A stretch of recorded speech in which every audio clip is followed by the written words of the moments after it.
VLB Janaki Ammal கலையறிவியல் கல்லூரியில் தேசிய விவசாயிகள் தின கொண்டாட்டம். கோவையை அடுத்த கோவை புதூரில் உள்ள VLB ஜானகி அம்மாள் கலை மற்றும் அறிவியல் கல்லூரி சார்பில் உழவர்களுக்கு வணக்கம் என்ற தலைப்பில் தேசிய விவசாயிகள் தினம் கொண்டாடப்பட்டது. ஜானகி அம்மாள் அறக்கட்டளையின் நிர்வாக காவலர் சூரியகுமார் தலைமை தாங்கினார்.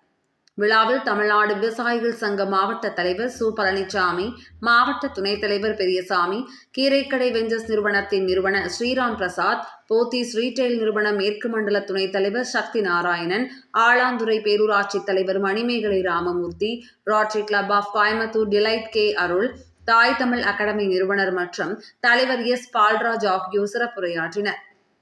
கல்லூரி முதல்வர் கலைவாணி, கல்வி மற்றும் ஆராய்ச்சி இயக்குநர் பிருந்தா ஆகியோர் பேசினர். நிகழ்ச்சியில் 80 விவசாயிகள் கௌரவிக்கப்பட்டனர். அதனைத் தொடர்ந்து கல்லூரியின் தொழில் முனைவோர் மேம்பாட்டு மையம் மற்றும் இன்குபேஷன் மற்றும் ஸ்டார்ட் அப் மையம் ஆகியவை சார்பில் விவசாயிகள் கொண்டு வந்த இயற்கை காய்கறிகளுடன் ஸ்பாட் சந்தை நடத்தப்பட்டது. இதற்கான ஏற்பாடுகளை சமூக ஈடுபாடு மற்றும் சமூக சேவை மையம், நம்மாழ்வார் கழகம் மற்றும் வணிகவியல் கணினி பண்பாட்டுத் துறையினர் இணைந்து செய்தனர்.